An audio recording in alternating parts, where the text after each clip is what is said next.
Media, सच सबसे पहले सबसे तेज।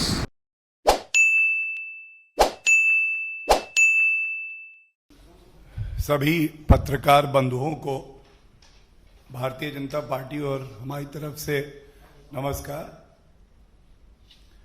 आज की ये जो प्रेस वार्ता है, ये एक बहुत ही अहम बिंदु पे है। आप सबको ज्ञात होगा, 2 मई के बाद पश्चिम बंगाल में जिस तरह से हिंसा हुई है, निर्दोष नागरिकों को मारा गया, उनकी हत्या की गई, महिलाओं के साथ दुराचार किया गया। और ऐसा लगता है जैसे पश्चिम बंगाल में आज संविधान का नहीं, एक व्यक्ति विशेष का राज है। ममता बनर्जी जी ने अपनी आंखें बंद कर ली और उन्होंने टीएमसी के जो अराजक तत्व हैं, जो गुंडे हैं, उनको खुली छूट दे दी। उन्होंने कहा कि अगर किसी नागरिक ने पश्चिम बंगाल में टीएमसी के लिए वोट नहीं किया तो इसका परिणाम तो उसको भुगतना होगा।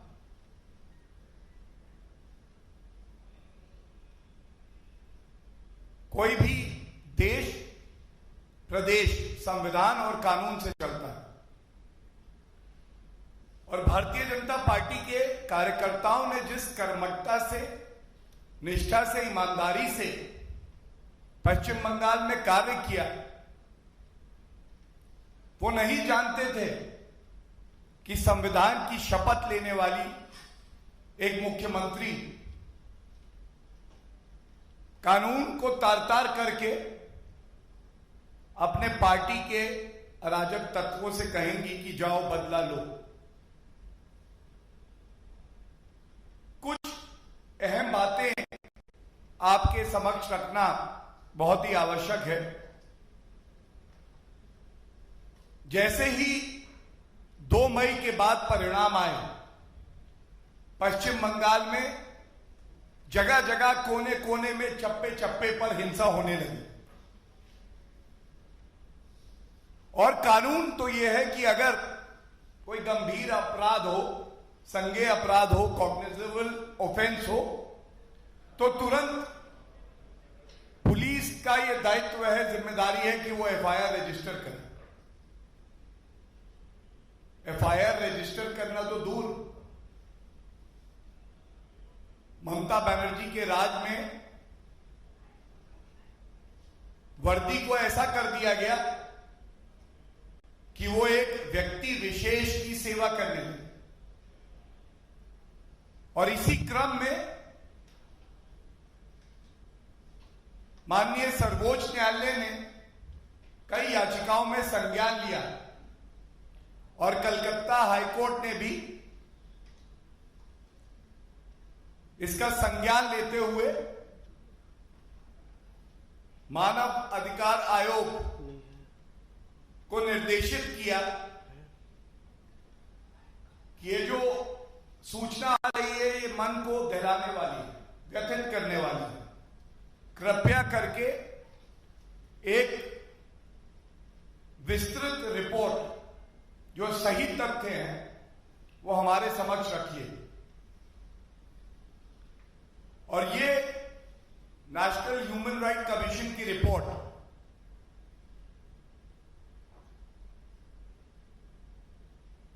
13 जुलाई को न्यायालय के समक्ष रखी गई। इसके कुछ अहम बिंदु जो हैं वो आपके सामने पेश कर रहे हैं। दिल को दहलाने वाले लोकतंत्र की हत्या पश्चिम बंगाल में कैसे की जा रही है यह सामने आता है।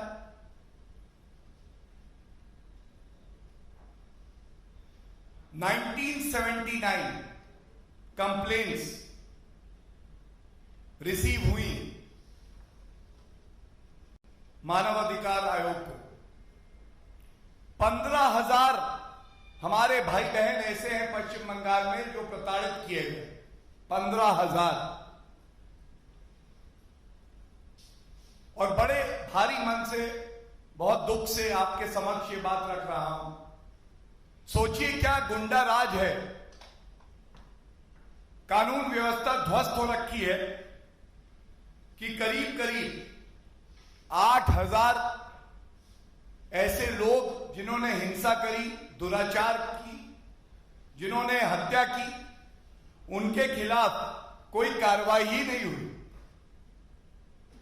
मतलब कानून का पहिया जो चलता है वो एफआईआर होने के बाद चलता है। पहिया चलने की बात तो छोड़ दीजिए, एफआईआर नहीं रजिस्टर हुई। और ये जो करीब 8,000 ऐसे दुष्कर्मी हैं, इनमें केवल 3%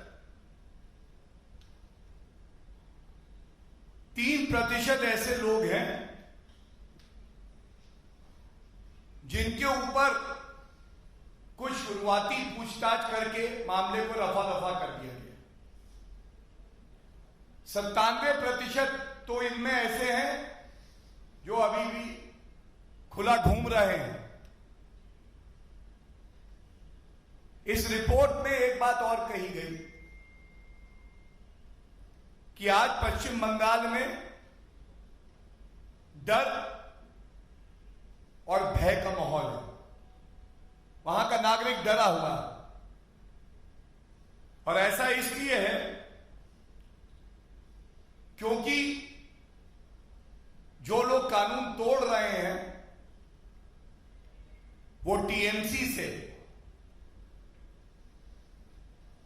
संबंध रखते हैं, ऐसा प्रतीत होता है रिपोर्ट देख के। उनको पॉलिटिकल पेट्रोनेज मिल रहा है, राजनीतिक संरक्षण मिल रहा है।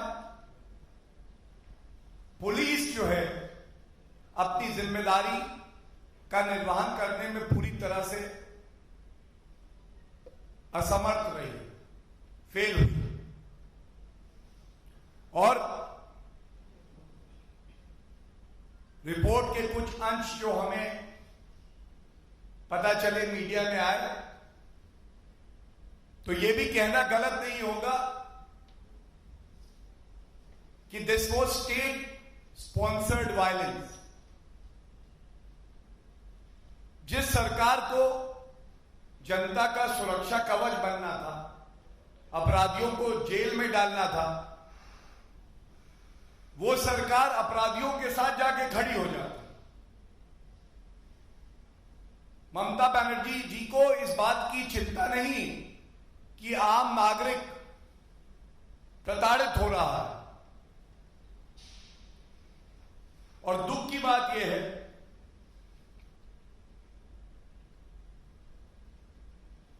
कि करीब ये जो 1980 शिकायतें थी,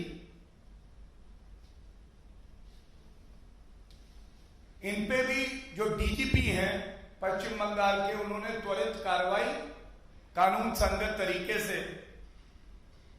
नहीं करी।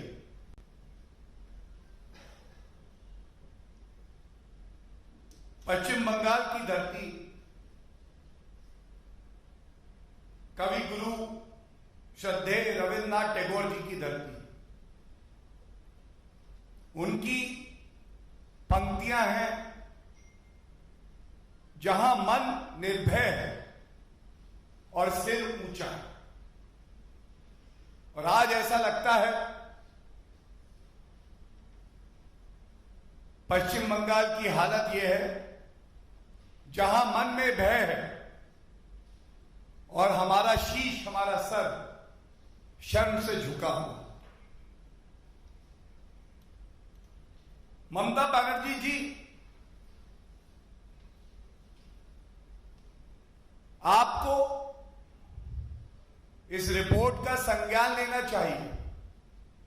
और इस रिपोर्ट में जो एक मुख्य बात और कही गई है कि एक निष्पक्ष जांच जिससे जनता का विश्वास जीता जाए, यह आपके प्रदेश में पुलिस द्वारा संभव नहीं है।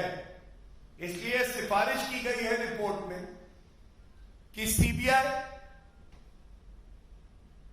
या कोई और निष्पक्ष एजेंसी, स्पेशल इन्वेस्टिगेटिंग टीम गठित की जाए और ये न्यायालय द्वारा मॉनिटर्ड, सच सामने आए, आरोपी दोषी जेल जाए, जनता का विश्वास पुनः जीता जाए।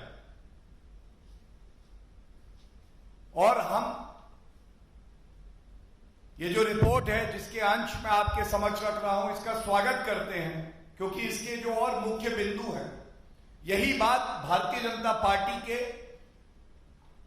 राष्ट्रीय अध्यक्ष जेपी नड्डा जी ने भी पश्चिम बंगाल जाके कही थी कि भारतीय जनता पार्टी का जो वर्कर है, जिसने बड़ी कर्मठता से, ईमानदारी से पार्टी को मजबूती दी है, उसके साथ भारतीय जनता पार्टी का हर एक लीडर, हर एक कार्यकर्ता उसके परिवार के साथ खड़ा रहा है।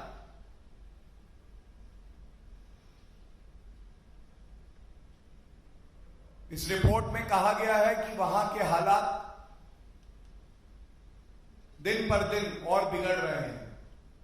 जल्द से जल्द ये सीबीआई या एसआईटी का गठन होना चाहिए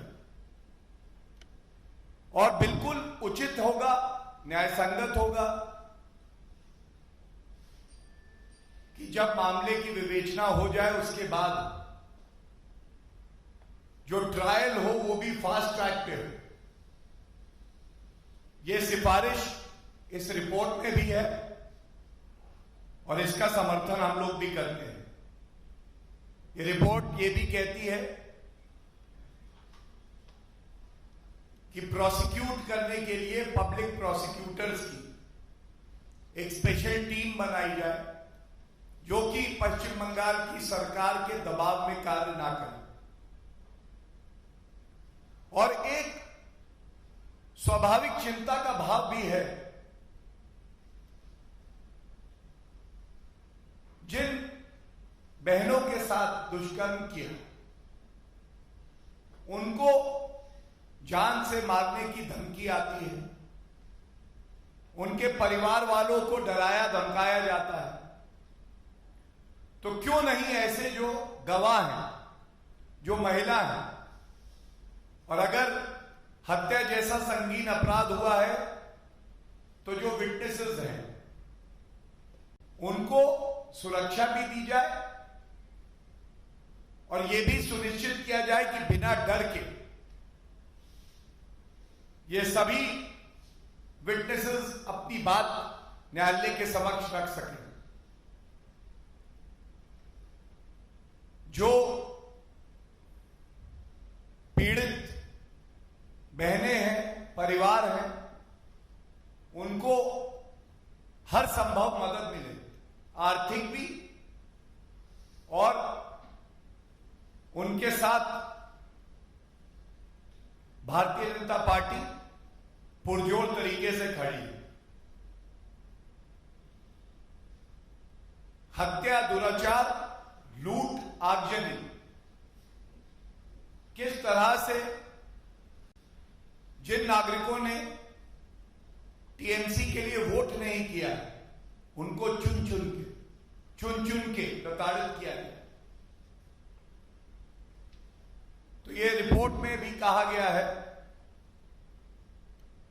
कि अगर किसी की संपत्ति नष्ट हुई है तो उसको मुआवजा मिलना चाहिए।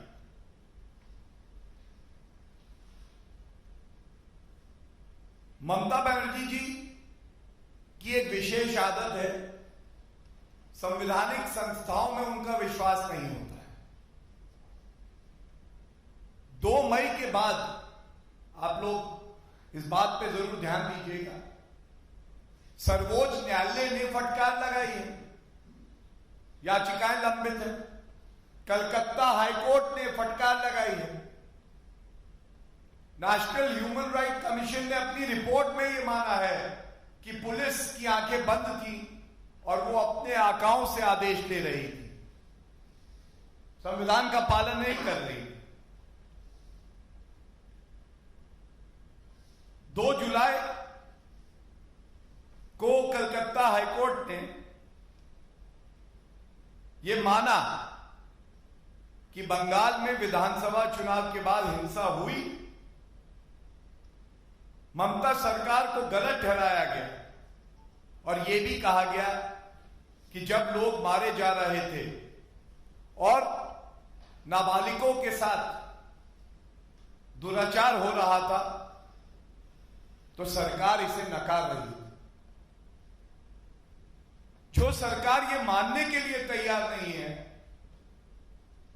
कि इस तरह के संगीन अपराध ममता बनर्जी की नाक के नीचे हो रहे हैं, उनके पार्टी के कार्यकर्ता भी इसमें लिप्त हैं। ऐसी सरकार और ऐसी नेत्री जनता को क्या इंसाफ दिलाएंगे?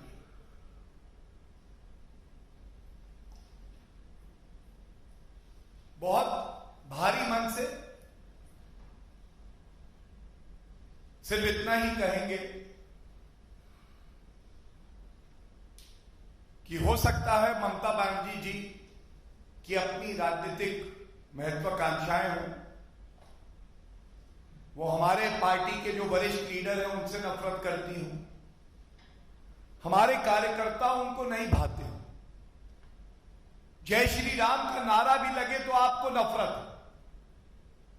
लेकिन ममता बनर्जी जी, जिस संविधान की आपने शपथ ली, उसकी एक मूल भावना को हर पल, हर घंटे, हर दिन याद करिएगा।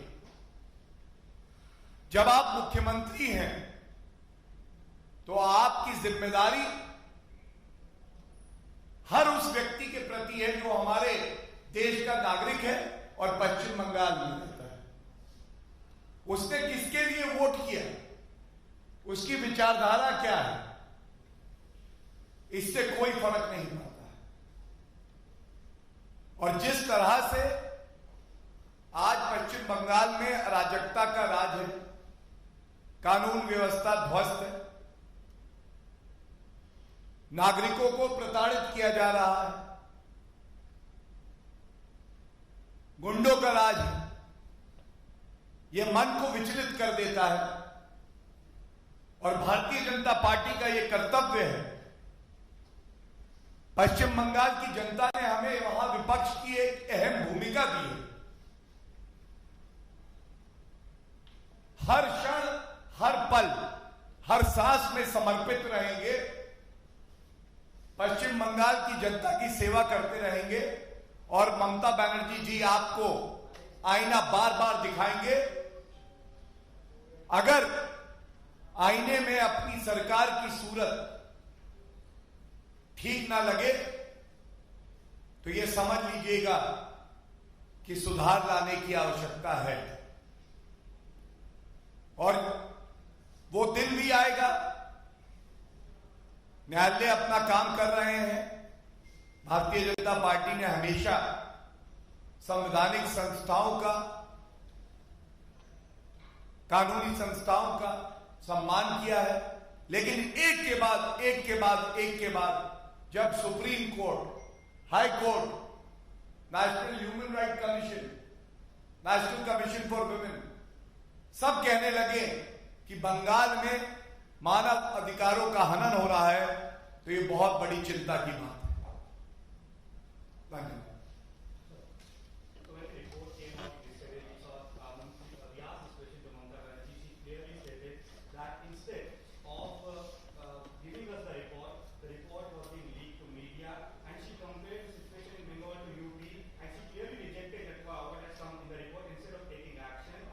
She clearly rejected the pointers of the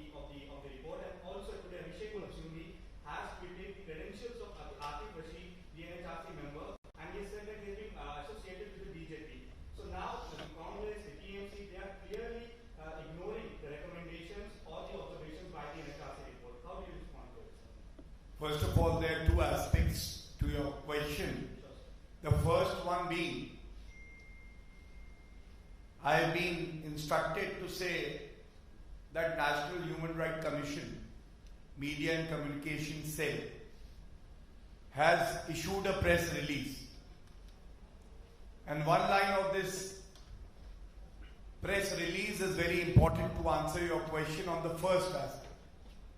And it says, and I quote, NHRC refutes allegations in a section of the media regarding the leakage of the report relating to the post-poll violence in West Bengal. NHRC has already shared the copy of the said report with the advocates of the concerned parties in this matter in accordance with the directions of the Honorable Calcutta High Court. Now to the second aspect. The contents of the report in essence and substance raise a very important issue. It raises the issue of blatant violation of human rights in West Bengal. But look at the shamelessness of the Chief Minister Mamata Banerjee ji. She did not even care to comment on heinous crimes being committed in the state of West Bengal. Rather, she wants to put forward a very technical argument. And can she be a judge in her own cause? That is why the important point was raised by me.